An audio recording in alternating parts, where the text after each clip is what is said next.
Another day, another infinity. So today we're going to talk about a new kind of mathematical object called an improper integral.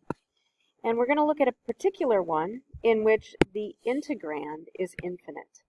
And if you recall, that vocab integrand word just means the function with which you're integrating over.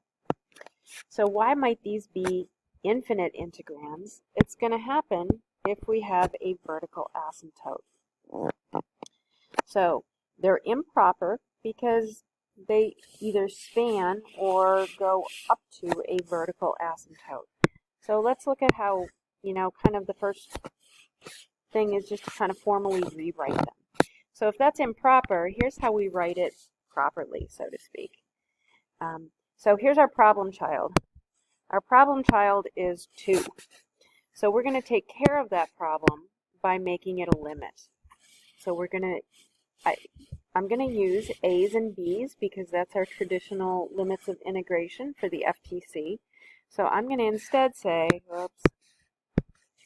I'm going to say the limit as B, because it's an upper limit of integration, goes to 2 of my integral from 0 to b f of x dx. But that b is going to be a one-sided limit, because if I'm looking at this interval, I need to have a continuous interval. And so that means I need to be coming at that 2 from the left side. So 2 from the left. Let's take a look at this one. Now we're going to be spanning this interval. And now my problem child is going to be the lower limit of integration. So now I'm going to say the limit as A. I'm going to use A. You can use whatever letter you want, but this makes it so that it's easy to remember to do things correctly. So A is going to approach 2, and we're going to go from A to 5. But again, we need a one-sided limit. And this time, to make this interval continuous, we have to be approaching the 2 from the right side. Here, if we're careless, we might not notice we have a problem child. But here, our problem child is right in the middle. So before we do anything else, I'm going to break it up into the appropriate integrals. Sorry, I'm at school, the cleaning lady's vacuuming.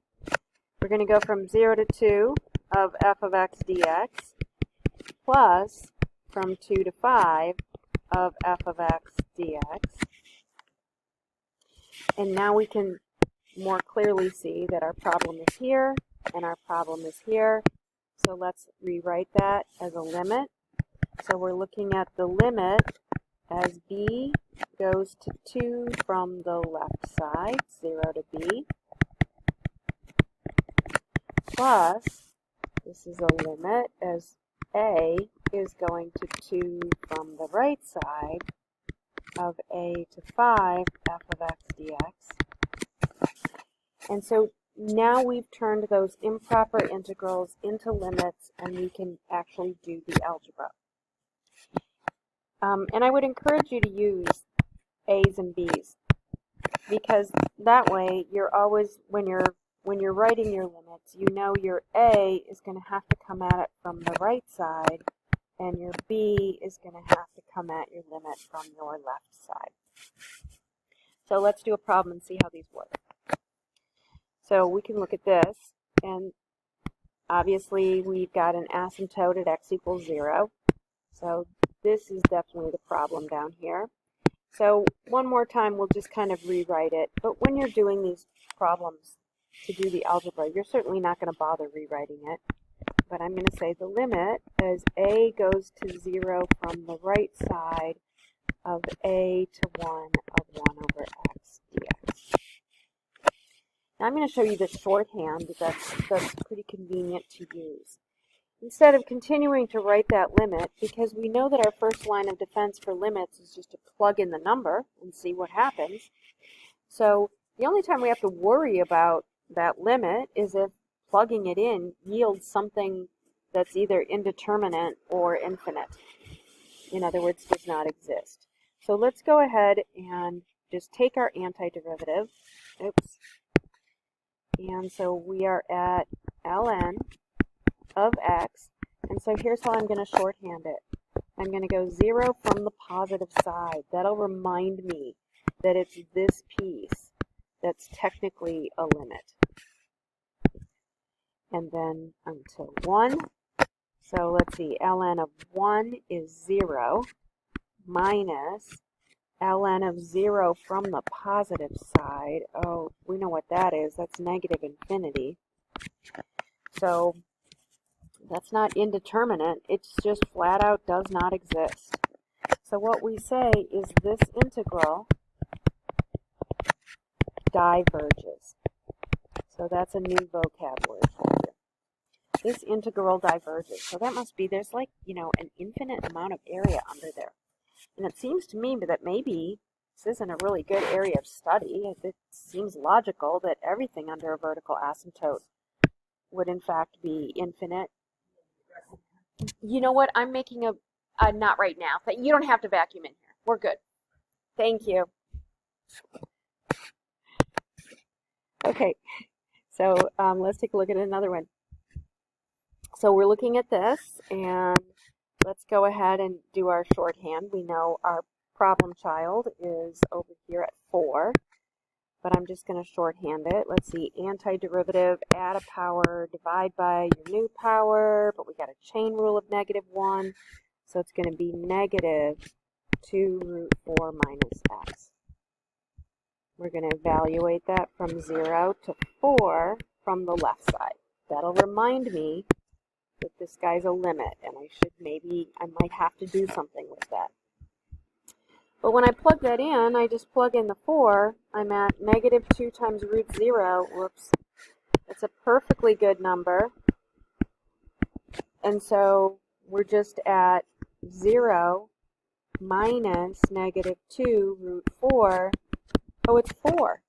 Oh my goodness. So really all that area, all that yellow stuff is 4. And we say the integral converges to 4. Let's try another one. ln x, that certainly has a vertical asymptote. So we're looking at asymptotic behavior.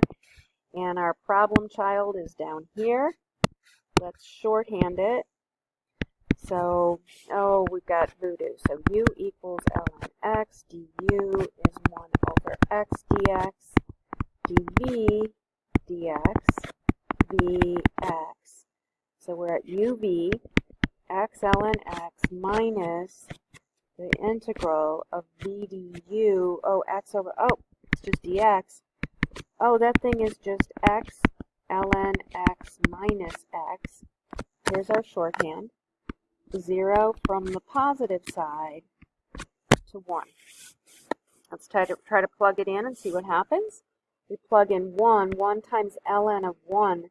Ln of 1 is 0.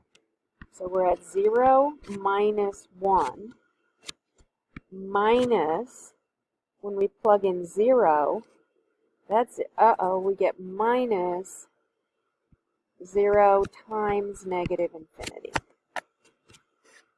That is, in fact, an indeterminate form. So right now we've got to come over here and figure out what that limit equals. So the limit of x ln x, as x goes to 0 from the positive side, 0 times infinity, we know we can just turn that into a ratio. So we're going to turn that into limit as x goes to 0 from the positive side of ln x, 1 over x. And now 0, we got negative infinity over infinity. Yeah, we're good to LHOP. So it's limit as x goes to 0 from the positive side of 1 over x over -1 over x squared. That's the limit as x goes to 0 from the positive side of negative x, which is 0. So this quantity is just 0. So it looks like this integral converges to -1. So all this area under there in area term, it's 1, but that value of that integral is -1. And let's look at one more. So here we can see from the picture that our problem child is hiding from us. So you always have to be careful. So the first thing I'm going to do is break it up into two integrals from 1 to 3.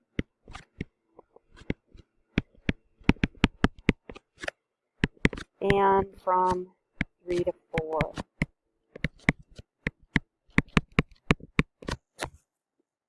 So when we break it up in that way, we can better identify that we've got a problem child there and there.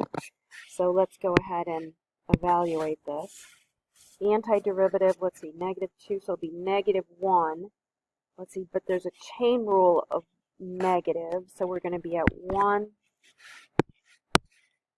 So we're going to be at 1 over 3 minus x from 1 to 3 from the minus side, plus, from the left side I should say, 1 over 3 minus x, 3 from the right side to 4. Well, I'm going to draw a little picture. 1 over 3 minus x. So we're here, and it's -x, so it's here. Oops. Nope. It's getting late, and I'm getting tired. Let's try one more time. So here's our asymptote. The x is negative, so you can think of it as flipped over, however you want to think of it. Our function looks like this. So as we approach 3 from the left side, we're over here, we're going to be at infinity minus, evaluated at 1, we can just plug it in, a half. Plus, now we plug in 4, we're at -1, and now we're on this function and we're approaching the 3 from the right side. So we're minus negative infinity. Oh, that's actually not indeterminate. It's not infinity minus infinity. It's actually infinity plus infinity. That's just really big. So really we're at infinity minus 3 halves. That just does not exist. And that means the integral diverges. So I'm going to go ahead and leave the last problem. This is in your notes. This is in your notes in the handout. But I'm gonna run out of time. But I guess we could look at it really quickly. We can think of this as x to the -p. I think we'll be better off. So our antiderivative is x to the -p plus 1 over -p plus 1, evaluated from 0 on the right side to 1. Well, the 1 is easy because 1 to any power that's not infinity is just 1. So we're at 1 over -p plus 1 minus 0 to the -p plus 1 over -p plus 1. This is going to be a problem only if -p plus 1 is less than 0, because that will push that into the denominator and make it infinite. So that means if p is greater than 1, this integral will diverge. And I'll leave it up to you to decide what happens if p equals 1. What happens if p is between 0 and 1? So that's something we will talk about on Friday. I know that was brief, but we'll help each other out. The details are in the algebra of working through everything, so it's kind of a longer homework this time. I'm hoping some of you get through it in class, but I changed the due date to kind of like officially on Monday.